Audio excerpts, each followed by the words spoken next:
Fertility fertility అమ్మ అనే పిలుపుకు శ్రీకారం చుట్టండి. పొందండి ఉచిత మొదటి కన్సల్టేషన్, మొదటి స్కాన్. సంప్రదించండి 8880747474. నమస్కారం, నా పేరు డాక్టర్ షగుఫ్తా. నేను న్యాచురోపతి డాక్టర్ని. ఈ మధ్యకాలంలో మోకాలు నొప్పులు అండి చాలా అధికంగా కనబడుతున్నాయి. ఎందుకంటే ఆల్మోస్ట్ యంగ్స్టర్స్లో ఇప్పుడు మనం మోకాలు నొప్పులు అంటే పెద్దవాళ్ళలో గమనిస్తాం. ఎందుకంటే బోన్ డెన్సిటీ తగ్గడం వల్ల, ఎక్కువ స్ట్రెయిన్ అయిపోవడం వల్ల, ప్రాపర్ న్యూట్రిషన్, ఎందుకంటే డయాబెటిక్ ఉందని కొన్ని ఫుడ్లు తినొద్దు, బీపీ ఉందని కొన్ని కొన్ని కొన్ని కొన్ని ఫుడ్లు, కొన్ని ఫ్రూట్స్ తినొద్దు అని చెప్పేసి వాళ్ళలో కొన్ని న్యూట్రిషనల్ డెఫిషియన్సీస్ వల్ల, బోన్ డెన్సిటీ లో అవ్వడం వల్ల, సో పెద్దవాళ్ళలో మనం కామన్గా చూస్తుంటాం. కానీ యంగ్స్టర్స్ నార్మల్ తింటుంటారు, ఫుడ్ డైజెషన్ మంచిగా ఉంటుంది, ఫ్రూట్స్ తింటుంటారు. కానీ యంగ్స్టర్స్లో ఎందుకు మోకాలు నొప్పులు వస్తున్నాయని చాలామంది అడుగుతుంటారు. సో 30 to 40 years వాళ్ళల్లో 50 to 60% జనాలలో ఈ మధ్యకాలంలో జాయింట్ పెయిన్స్ అని, మన సయాటికా పెయిన్ అని, మోకాల నొప్పులని, ఈ తిమ్మిర్లని అధికంగా చూస్తున్నాం మనం. సో మనం ఏం చేస్తుంటాము, బేసికలీ ఈ జనరేషన్లో ప్రత్యేకంగా కూర్చొని చేసే వర్క్లు ఎక్కువైపోయాయి. ఇప్పుడు ఏ ఎంప్లాయీస్ అయితే ఏదైనా సరే ఎక్కువ మొబిలిటీ లేదు, అంటే మూమెంటే లేదు. సో నేనేమంటే మన పాతకాలంలో అది కూడా మోకాలు నొప్పులు అనేది చాలా రేర్గా చూసేవాళ్ళం. ఎందుకంటే వాళ్ళు లేచి మంచిగా మార్నింగ్స్ లెగడము, మోషన్ నీట్గా పాస్ చేయడము, ఎర్లీ మార్నింగ్స్ మంచిగా ఒక 1 మీల్ హ్యాపీగా కన్వీనియంట్గా తినడము. సో దాంతోపాటు ఫిజికల్ యాక్టివిటీ ఎక్కువ ఉండేది. నడవడం కానీ, లేదంటే యాక్టివిటీలో చేయడం కానీ, పొలం పనులు కానీ అవన్నీ బాగా చేసేవాళ్ళు. ఆ టైంలో వాళ్ళకి ఆ మూమెంట్స్ ఉండేవి, ఆ మొబిలిటీ ఉండేది కాబట్టి తిన్న ఫుడ్ డైజెషన్ అయ్యి ఆ న్యూట్రిషనల్ డెఫిషియన్సీస్ రాకుండా, అంటే మనం తింటున్నాం ప్రాపర్గా, ఏ కదలిక లేకుండా ఉంటే ఆ తిన్న ఫుడ్డు మనకి కొవ్వులాగా, అంటే ఫ్యాట్ లాగా డిపాజిట్ అవ్వడమే కాకుండా, అండ్ న్యూట్రిషనల్ డెఫిషియన్సీస్ అంటే దాంట్లో ఉన్న విటమిన్ బి12 కానీ, ఇప్పుడు మోకాలు నొప్పులు కామన్గా ఎందుకు వస్తాయి, సో లేదంటే కాల్షియం డెఫిషియన్సీ అన్నా ఉండొచ్చు, లేదంటే బి12 deficiency, D vitamin deficiency, iron, potassium, magnesium deficiencies వల్ల మనకి జాయింట్స్లో పెయిన్స్ కానీ, తిమ్మిర్లు రావడం కానీ జరుగుతుంటాయి. సో మనము ప్రాపర్గా న్యూట్రిషన్ తింటున్నాం కానీ ఫిజికల్ యాక్టివిటీ లేకపోతే ఆ న్యూట్రిషన్ కూడా ఏమవుతుంది, ఎలిమినేట్ అయిపోతుంది, కానీ బాడీ యూటిలైజేషన్ తగ్గిపోతుంది. సో దానివల్ల ఈ మధ్యకాలంలో మనం ఎన్ని టెస్ట్లలో మెయిన్ థింగ్ నేను ఇప్పుడు చెప్పిన టెస్టులు ప్రత్యేకంగా చేయించమంటుంటాం జాయింట్ పెయిన్స్ వస్తే. కాబట్టి మనం తిన్న తర్వాత మనం ఫిజికల్ యాక్టివిటీ ఏదో ఒక మూమెంట్ ఉండాలి. జాయింట్స్కి మధ్యలో అలా ప్రత్యేకంగా కూర్చొని గంటలు గంటలు కూర్చుంటే మూమెంట్ ఉండకపోతే జాయింట్స్ స్టిఫ్ అయిపోతాయి. ఆ స్టిఫ్ అయిపోవడం వల్లే ఈ జాయింట్స్లో మధ్యలో ఫ్లూయిడ్ తగ్గిపోవడం కానీ రకరకాల సమస్యలు. సో నేనేమంటానంటే పెద్దవాళ్ళు కానీ, పిల్లవాళ్ళు కానీ, ఎవరైనా సరే ఏ జాయింట్లో పెయిన్ రావద్దు అంటే ప్రాపర్ ఫుడ్ తినాలి. ఆ ఫుడ్ విషయానికి వస్తే, సో మనం మంచిగా, నేను ప్రత్యేకంగా జాయింట్ పెయిన్స్ ఎవరికైనా ఉంటే మునక్కాయలు అద్భుతంగా పనిచేస్తాయండి. మునక్కాయల్లో ఒక, అంటే లైక్ మనం ఎన్ని వెజిటేబుల్స్ తీసుకున్నా కూడా ప్రత్యేకంగా మునక్కాయల్లో కానీ, మునగాకులో కానీ, సో మనకి దొరికే, ఇప్పుడు పాలు తీసుకున్నాం అనుకోండి, ఒక గ్లాస్ అంత పాలు, ఒక 2 మునక్కాడలు తీసుకుంటే కాల్షియం ఎక్కువ ఉండేది ఇందులో, మునక్కాడలో ఎక్కువ ఉంటుంది. సో అలాగ మునక్కాడలు తీసుకోవడం, ఫ్లాక్స్ సీడ్స్లో ఒమేగా 3 ఫ్యాటీ యాసిడ్స్ ఎక్కువ ఉంటాయి. ఇప్పుడు మనం వెజిటేరియన్స్లో మనం ఎక్కువ ఫిష్ అవి తినే వాళ్ళు, సో నాన్ వెజ్ తినే వాళ్ళు బి12 కానీ, ఐరన్ కానీ ఉంటాయి. కానీ వాళ్ళలో కూడా ఏంటంటే మొబిలిటీ లేకపోవడం వల్ల వాళ్ళు రెగ్యులర్గా తింటుంటారు, కానీ వాళ్ళ డెఫిషియన్సీస్ ఎక్కువ ఉంటాయి. సో మనం ఏదైనా ఎదర్ వెజిటేరియన్ కానీ, నాన్ వెజిటేరియన్ కానీ తిన్న ఫుడ్ని డైజెషన్ చేసుకొని అది న్యూట్రిషన్ కింద కన్వర్ట్ అయ్యి ఆ న్యూట్రిషన్ ప్రాపర్గా జాయింట్స్ అందుకొని దాన్ని స్ట్రెంథనింగ్గా ఉండాలంటే మనం ప్రతిరోజు మార్నింగ్ లేచిన వెంటనే, సో ఫస్ట్ మల విసర్జన చేసి 1 అవర్ యోగా ప్రత్యేకంగా చేయాలండి. సో ఎప్పుడు ఒక హెల్దియెస్ట్ పర్సన్ యోగాకి ఎందుకు అంత ప్రాముఖ్యత అంటే, మనం ప్రతి జాయింట్ని మూమెంట్ చేస్తున్నాం. వామప్స్లో మూమెంట్స్ చేస్తాము, ఆర్గాన్స్ మనం ఇంటర్నల్గా డయాబెటిక్ రావద్దని, బీపీ రావద్దని, రకరకాల సమస్యలు రావద్దని ఎన్నో రకాల ప్రత్యేకమైన కేర్ తీసుకుంటుంటాం, జాగ్రత్తలు తీసుకుంటుంటాం. కానీ మనం మర్చిపోయేది ఏంటి, కొంతమంది లేట్గా లేవడం వల్ల, ఫిజికల్ యాక్టివిటీ లేకుండా, తొందరగా ఫాస్ట్గా వర్క్ చేసుకుంటూ, అంటే లేట్గా తినడము, తింటున్నది కూడా హై న్యూట్రిషన్ కాస్ట్లీ ఫుడ్లో తింటుంటారు. కానీ ప్రాపర్ న్యూట్రిషన్ అందాలి అంటే బాడీకి టైంకి తినాలి అంటారు. కాబట్టి సో మనకి ఎప్పుడైతే మార్నింగ్స్ ఫిజికల్ యాక్టివిటీలో యోగా రెగ్యులర్గా చేసుకుంటూ ఉండి, దాంతోపాటు మునక్కాడల్ని మనం రెగ్యులర్గా కూరల్లో కానీ, మునక్కాడలు మనం ప్రతిరోజు కూరల్లో తీసుకొని తినలేము కదా. సో నేనేమంటా అంటే మునక్కాడలను తెప్పించుకొని, ఒక 4-5 మునక్కాడలను తెప్పించి చిన్న చిన్న ముక్కల్లా కట్ చేసి నీళ్ళలో వేసి ఒక 30 seconds to 1 minute వేడి చేస్తే కొద్దిగా మెత్తగా అవుతాయి. దాన్ని తీసి ఆ లోపల ఉన్న పిప్పి ఉంటుంది కదా, మునక్కాడ లోపల ఇలా చీలిస్తే మధ్యలో విత్తనాలు పిప్పి ఆ పిప్పినంతా తీసేసి ఎండబెట్టేసండి, ఒక కాటన్ క్లాత్ తీసుకొని. దాంట్లో మనం ఎండబెట్టిన తర్వాత పౌడర్ వస్తుంది కదా, ఆ పౌడర్ని ప్రతిరోజు ఆవు పాలల్లో కావాలంటే ఆవు పాలల్లో అయినా తీసుకోవచ్చు, లేదంటే మజ్జిగలో అంటే మజ్జిగలో, హాట్ వాటర్లో అయినా తీసుకోవచ్చు. కొంతమందికి ఎలర్జీ ఉన్నట్టుంటే మనం పాలు తాగొద్దంటాము. కొంతమందికి ఆస్తమా ఉంటే కొంతమందిలో, అందరిలో కాదు, మజ్జిగ తాగొద్దంటుంటాం. సో అలాంటప్పుడు హాట్ వాటర్లో, సో మీకు ఏది కన్వీనియంట్ ఉంటే ఆ కన్వీనియంట్గా ఉండేటట్టు ఒక గ్లాసు మిల్క్లో కానీ, హాట్ వాటర్లో కానీ, మజ్జిగలో కానీ మునక్కాడ లోపలతో చేసిన గుజ్జు పౌడర్ని మంచిగా ఒక స్పూన్ కలుపుకొని తాగారనుకోండి. సో ప్రతిరోజు అండి క్రమం తప్పకుండా 10-15 రోజులు తాగి చూడండి.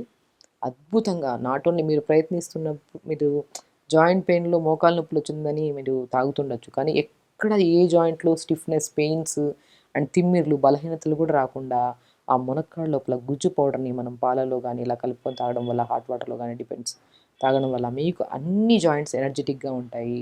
ఎందుకంటే మునక్కాడకి ఎందుకంత ప్రాముఖ్యత అంటే దీంట్లో calcium, potassium, magnesium, B complex vitamins, D vitamins కూడా సంపూర్ణంగా ఉంటాయి కాబట్టి మనం ప్రతిరోజు కూరలో తినమంటుంటాం. కానీ కూరలో తినడానికి రోజు అవ్వదు కాబట్టి ఒక్కో రోజు ఒక్క కర్రీ తింటుంటాం. దాన్ని ఇది పౌడర్ ఫామ్‌లో చేసుకున్నాం అనుకోండి మంచిది. ఇది కూడా ఒకరోజు మునక్కాడ లోపలతో చేసిన గుజ్జు పౌడర్‌ని కలుపుకొని తాగుతారు. ఒకరోజు మునగాకు పౌడర్. మునక్కాడ లోపల గుజ్జు గానీ, మునగాకు తీసుకుంటే కొంతమందికి హీట్ అయ్యే ఛాన్సెస్ ఉంటాయి.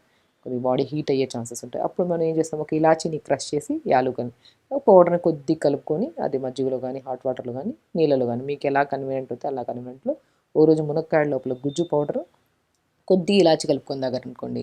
సో హీట్ అవ్వదు, బ్యాలెన్స్ ఉంటది అండ్ ప్రాపర్ న్యూట్రిషన్ కూడా అందుతది. అండ్ ఇలాచీలో ఇంకొక మెయిన్ ప్రాముఖ్యత అంటే డైజెషన్ ఇంప్రూవ్ చేస్తది యాలుకలు తినడం వల్ల. సో దాంతోపాటు బీపీ ఉంటే బీపీ కంట్రోల్ చేయడానికి, బాడీలో వాతం ఉంటే దాన్ని కూడా కంట్రోల్ చేయడానికి యాలుక పౌడర్‌ని వాడుతుంటాం. ఇది కూడా ఎక్కువ కాకుండా తక్కువ మోతాదులో. సో చూసారా, మనము మోకాళ్ళ నొప్పులుంటే, జాయింట్ పెయిన్స్ ఎక్కడున్నా కూడా ప్రతిరోజు మెయిన్ ఇంపార్టెంట్ ఫిజికల్ యాక్టివిటీ. మనం రోజు మీరు చెప్పినట్టు మేము పాలు తాగుతున్నాం, దాంట్లో మునక్కాడ లోపల పౌడర్ కలుపుకొని తాగుతాం, అయినా మాకు రిజల్ట్స్ రావట్లేదు అంటారు కొంతమంది. సో నేనేమంటానంటే ఫిజికల్ యాక్టివిటీ. ఇది తిన్నా కూడా, ఇది తాగినా కూడా డైజెషన్ ప్రాపర్‌గా ఉండాలి. అది ఉండాలి అంటే మనం మార్నింగ్ ప్రతిరోజు యోగా చేసుకోవాలి. అలా యోగా చేయడం వల్ల మనకి జాయింట్స్ డైజెషన్, ఫ్యూచర్‌లో డయాబెటిక్, బీపీలు, ఇవి రకరకాల సమస్యలు ఎక్కువైపోయాయి మధ్యలో. ఇవన్నీ రాకుండా మన జాయింట్స్‌ని అద్భుతంగా పనిచేసే ఒక మిరాకిల్ మనం ఇంట్లో ప్రిపేర్ చేసుకున్న మునక్కాడ లోపల పౌడర్, మునగాకు పౌడర్, కొద్దిగా ఇలాచిని మనం చెప్పినట్టు మా పాలలో గానీ, మజ్జిగలో గానీ, హాట్ వాటర్‌లో గానీ కలుపుకొని తాగితే చాలా మంచిది. అండ్ దాంతోపాటు కొంతమంది ఇంకా మనం కొంతమంది పిల్లలు గూడా, చిన్న చిన్న పిల్లలు గూడా తొందరగా ఇమ్యూనిటీ డ్యామేజ్ అవ్వడం వల్ల చిన్న గాయమైనా గూడా అది రికవరీ అవ్వడానికి టైం పడుతుంది. సో అలాంటప్పుడు మనం పిల్లలకి మనము వాల్‌నట్స్ ఉంటాయి కదా! వాల్‌నట్‌లో గూడా ఒమేగా 3 ఫ్యాటీ యాసిడ్స్ ఎక్కువుంటాయి. ఫ్లాక్స్ సీడ్స్‌లో గూడా ఒమేగా 3 ఫ్యాటీ యాసిడ్స్ ఎక్కువుంటాయి కాబట్టి ఈ రెండిటిని పౌడర్ చేసేసుకోండి. ఆ పౌడర్‌ని మనం ప్రతిరోజు ఇడ్లీ చేస్తామా, దోస, అన్నీ చేస్తుంటాం కదా! సో ఇడ్లీ బ్యాటర్‌లో ఒక స్పూన్ కలిపేసుకొని ఏదో రకంగా బాడీలోకెళ్ళాలి. మనం సెపరేట్‌గా తీసుకోమంటే అశ్రద్ధ చేస్తాం. సో అలా కాకుండా ఏదన్నా ఇడ్లీ బ్యాటర్‌లో ఇప్పుడు మనం ఇడ్లీ చేస్తున్నాము. సో అది న్యూట్రిషన్ కింద మనం తింటున్న ఫుడ్ మొత్తం చూడండి ఇలా ప్యాటర్న్‌లో తీసుకుంటే ఎక్కడ జాయింట్ పెయిన్స్, ప్రత్యేకంగా మోకాలు నొప్పులు ఇవన్నీ ఉండవు. మనం మార్నింగ్ ఇడ్లీ బ్యాటర్ కొద్దిగా తీసుకొని సొరకాయ గానీ, బీరకాయ గానీ, పొట్లకాయని తురిమేసి ఒక 50% ఇడ్లీ బ్యాటర్, ఒక 50% వెజిటబుల్, వాల్‌నట్, ఇంకా ఫ్లాక్స్ సీడ్స్, ఇంకా బలం కావాలంటే pumpkin seeds, watermelon seeds, sunflower seeds, తెల్ల నువ్వులు, పూల్ మకాన్ అద్భుతంగా పనిచేస్తాయి 5 రకాల నట్స్. సో వీటిని దోరగా వేపేసుకొని పౌడర్ చేసుకొని ఆ పౌడర్ కొద్దిగా ఇలా ఇడ్లీ బ్యాటర్‌లో కలుపుకొని ఒకరోజు ఇడ్లీ అలా తీసుకోండి. సో న్యూట్రిషన్ చూస్తారా, ఎక్కడ కాల్షియం ఉంటే కాల్షియం తక్కువ ఉంటుంది, కాల్షియం బ్యాలెన్స్ చేస్తది. బీ12 తక్కువ ఉంటే బీ12 బ్యాలెన్స్ చేస్తది. D vitamin, iron, potassium, magnesium, ప్రత్యేకంగా ఇవన్నీ చాలా మెయిన్ ఇంపార్టెంట్ జాయింట్స్. ఇవన్నీ ఈ నట్స్‌లో అన్నీ దొరికిపోతున్నాయి కాబట్టి ఇవి మనం డైలీ తినే ఇడ్లీలో ఇవన్నీ కలుపుకొని తీసుకుంటే మంచి ఫైబర్ ఉంటది. మోర్ న్యూట్రిషన్ ఉంటది. సో డైజెషన్ కూడా మంచిది. సో అలాగా మనం ఇడ్లీ, మనం ఒకరోజు ఇడ్లీ, ఒకరోజు మనం జావ గానీ, రాగి జావ గానీ, జొన్న జావ గానీ అలా తీసుకుంటాం. ఒకరోజు ఇలా బ్రేక్‌ఫాస్ట్ అయ్యాక లంచ్‌కి బ్రౌన్ రైస్, ఎక్కువ ఆకుకూరలు, ఎక్కువ వెజిటబుల్స్ ఏసుకొని తినడం. డిన్నర్‌కొచ్చాక లైట్ టిఫిన్స్ తీసుకోవడం. ఈ మధ్యలో ఈ స్నాక్స్, ఆ స్నాక్స్ అని అవాయిడ్ చేసి మనం మంచిగా ఇప్పుడు నేను చెప్పినట్టు పాలల్లో గానీ, మజ్జిగలో గానీ, హాట్ వాటర్‌లో గానీ మునక్కాడతో చేసిన పౌడర్‌ని ఒకరోజు, మునక్కాడతో చేసిన లోపల గుజ్జు పౌడర్‌ని ఒకరోజు, మునగాకు పౌడర్‌ని అలా తీసుకుంటూ అండ్ ప్రత్యేకంగా ప్రతిరోజు యోగాలో కూడా చాలా విపరీతమైన మోకాలు నొప్పులు ఉండేవాళ్ళు యోగా చేయలేరు కాబట్టి, ఒకవేళ ఎక్కువ వాక్ చేయడానికి కూడా ఇబ్బంది పడుతుంటారు. ఎందుకంటే జాయింట్‌కి మధ్యలో మనకి ఎక్కువ ర్యాపిడ్ ఎక్కువైపోతే రెడ్‌నెస్ ఫార్మ్ అయిపోయి కూడా పెయిన్ వచ్చే ఛాన్సెస్ ఉంటాయి. సో దానివల్ల ఇంటర్నల్‌గా ఇంకా లిగమెంట్ డ్యామేజ్, లిగమెంట్ టియర్స్ ఇవన్నీ వచ్చే ఛాన్సెస్ ఉంటాయి. కాబట్టి మనము అధికంగా మోకాలు నొప్పులు ఉండేవాళ్ళు మంచిగా సోఫా మీద గానీ, బెడ్ మీద గానీ కూర్చొని ఒక పిల్లోని డబుల్ ఫోల్డ్ చేసుకొని మోకాళ్ళ కిందకి పెట్టి అలా మన ఇప్పుడు ఇది మోకాలు అనుకోండి, ఇక్కడ ఒక పిల్లో పెడతాం, స్ట్రెచెస్ ముందుకి వెనక్కి స్ట్రెచ్ చేయడం, సైడ్కి స్ట్రెచ్ చేయడం, clock wise anti clock wise తిప్పడం, ఇలా మూమెంట్స్ చేసుకుంటూ స్లోగా జాయింట్స్ మధ్యలో కొద్దిగా ఫ్లెక్సిబిలిటీ పెరుగుతుంది. దాని తర్వాత ఇప్పుడు మనం చెప్పిన ఫుడ్లన్నీ తినడం వల్ల సో మంచి న్యూట్రిషన్ ఫామ్ అవుతుంది. ఆ మధ్యలో ఆ ఫ్లూయిడ్ కూడా సైనోవిల్ ఫ్లూయిడ్ అంటే అది ప్రాపర్గా ఉంటేనే మనకి జాయింట్ పెయిన్స్ ఇవన్నీ రావు. అది ఫామ్ అయ్యి మంచిగా, అంటే అది ఒక రోజు తాగిన వెంటనే ఓ రోజు ఫిజికల్ యాక్టివిటీ చేసిన వెంటనే అవుతుందా అంటే మేడం కొద్దిగా టైం పడుతుంది. సో ఒక 10 రోజుల్లో మనకి కొద్దిగా జాయింట్స్ ఫ్రీ మనకే తెలుస్తుంది, శరీరం చాలా ఉత్సాహంగా యాక్టివ్గా అనిపిస్తుంది మనకి. కాబట్టి మనం తీసుకుంటున్న ఫుడ్తో పాటు ప్రతిరోజు ఒక మూమెంట్స్ ఫిజికల్ యాక్టివిటీ ఉండాలి, ప్రాపర్ స్లీప్ ఉండాలి, అండ్ ప్రత్యేకంగా మనం ఇవన్నీ కరెక్ట్గా ఉంటే ఎక్కువ స్ట్రెస్ ఉండదు మన బాడీలో. సో కాబట్టి స్ట్రెస్లెస్గా ఉండాలి ఫస్ట్. ఇవన్నీ తెలిసిందే, మనం చేయడానికే చాలా కష్టపడతాం. సో హెల్తీగా ఉండాలి. ఈ నొప్పులు ఉండి బాధపడి రోజు ట్యాబ్లెట్లు వేసుకొని ఆ నొప్పుల ట్యాబ్లెట్ వల్ల కిడ్నీ పాడైతే మనకే కదా సమస్యలు. కాబట్టి సమస్య ఉన్నప్పుడు మన లైఫ్ స్టైల్ని మార్చుకోవాలన్న ఒక విషయాన్ని గుర్తుపెట్టుకొని తొందరపడుకోవడం, తొందర లెగడం, ప్రాపర్గా మనం చెప్పిన నట్స్ కానీ ఇలా ప్రిపేర్ చేసుకున్న ఇడ్లీస్ కానీ, సో జావ కానీ, మునక్కాడ పౌడర్ కానీ ఇలా తీసుకోవడం, ప్రతిరోజు యోగా చేసుకోవడం. చెప్పడానికి చాలా ఈజీగా ఉంటుంది, చేయడానికి కూడా చాలా ఈజీయే, కానీ ఇష్టంగా చేసామనుకోండి అది చాలా ఈజీగా కన్వర్ట్.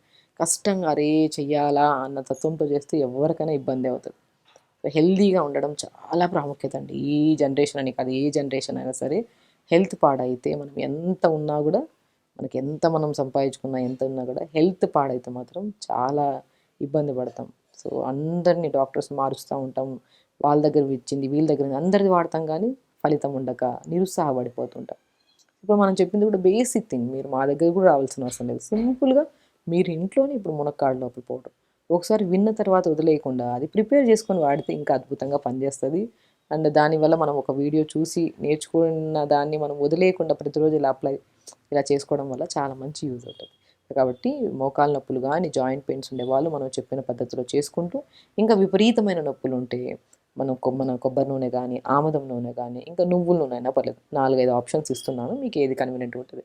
అందులో కొద్దిగా కర్పూరము, కొద్దిగా వాము పువ్వు అని ఆయుర్వేదిక్ షాప్స్లో దొరుకుతుంది, పుదీనా పువ్వు అని దొరుకుతుంది చూసారా. వాము పువ్వు, పుదీనా పువ్వు, కర్పూరం, ఈ మూడింటిని ఒక 50 గ్రాములు తీసుకోండి. 150 గ్రామ్స్ ఆఫ్ నువ్వుల నూనెలో కలిపేసుకొని ఒక దాంట్లో కలిపేసుకొని ఎక్కడ జాయింట్ పెయిన్స్ ఉన్నా కూడా అప్లై చేసుకోండి. చాలా అద్భుతంగా పనిచేస్తుంది ఈ ఆయిల్. మనం పెయిన్ కిల్లర్ వేసుకుంటే తగ్గడానికి టైం పడుతుందేమో, కానీ ఈ ఆయిల్ అప్లై చేసుకుంటే చాలా రిలీఫ్ ఉంటుంది పెయిన్స్కి.